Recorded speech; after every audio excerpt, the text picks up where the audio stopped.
Hello, people of Sweden. My name's Phil with Modern Times Beer. We're excited to be sending beer back over to you guys and figured we'd kind of talk a little bit about the brewery and some of the beer that we're sending out to you guys. As far as like our history goes, if you're not familiar with us, we actually sent some beer out to you guys maybe 3-4 years ago previously, but we started in 2013. We're in San Diego, California, and we are an employee-owned brewery. So the people that are brewing your beer, packaging your beer, shipping your beer, selling it, all of that are part owners of Modern Times, which we think is exceptionally cool and provides us just a higher level of personal just engagement with the brand across the company. People are excited to work here, and we get make some cool beers as a result. Back in our history, since we're coming up on about 6 years now, when we first started out as a brand, we had a kind of small lineup of beers. If you remember, we had our Fortune Islands, Blazing World Black House that we'd send out from time to time, and that's kind of evolved now to include just like a wider range, particularly of IPAs, which is kind of funny. When we first started out, we were sort of contrarians in the sense that we didn't really have any IPAs at all, and now we have sort of blossomed into this, sort of IPA just powerhouse in this region, which we're excited to be. Other things that are kind of important of note and reason success that you guys asked about is that, we've continued to kind of grow our tasting room profile. If any of you guys have ever had a chance to visit out here to San Diego, our mothership, the home base for us, is in Point Loma. It's the one with the giant mosaic post-it notes on the wall. Since then we've expanded to include, we have a tasting room in North Park, which is sort of a neighborhood community here in San Diego. We also have another coastal kind of tasting room and restaurant up here in Encinitas, where we actually do food at that location. All of our food is plant-based. It's an important kind of pillar of our company philosophy. Beyond that, we have a brewery restaurant in downtown LA, as well as one in Santa Barbara, and then we have a brewery up in Portland, and we're going to be expanding pretty soon with some other stuff in NorCal and in Anaheim as well. Good one. So we have a lot of brews. Like, I have no frame of reference for you guys with what's happening in Sweden. I'm sure you guys have plenty too, but I pardon my ignorance on that front. But in San Diego alone, we're kind of getting close to 200 breweries here. For folks that have kind of followed like the history of beer and its trajectory in the U.S., for craft beer, this is sort of the home of like big West Coast IPA. People were making like aggressive, over the top, like big bitter IPAs for a while. And then about 3 years ago or so, you've kind of seen that pendulum swing to folks making more, lower IBU, less bitter, kind of a little bit more juicy, fruity, tropical, aromatic beers. And so we've had that change kind of come about quickly, and it's definitely been felt across the landscape here with people who are traditional West Coast brewers now doing hazy IPAs. We're in a town where we have like a huge amount of craft market share, so we have a very, very educated consumer that's always excited to try new stuff.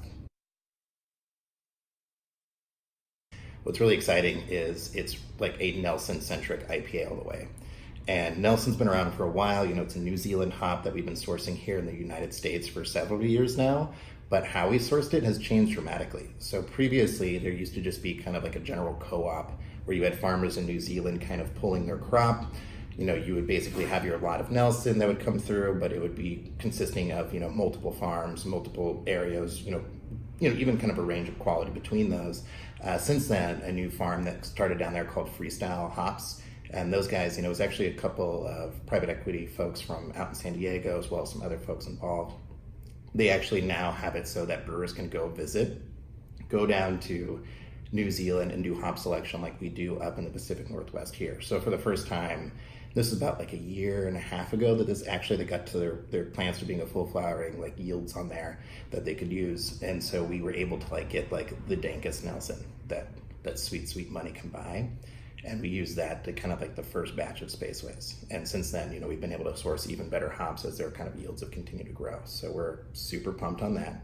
It's a hazy IPA, pretty mellow bitterness, very, very much like Nelson heavy though. You get a lot of grapefruit, you get a lot of like white wine grape, you get, the citrus is just like cutting throughout, but it's dangerously drinkable.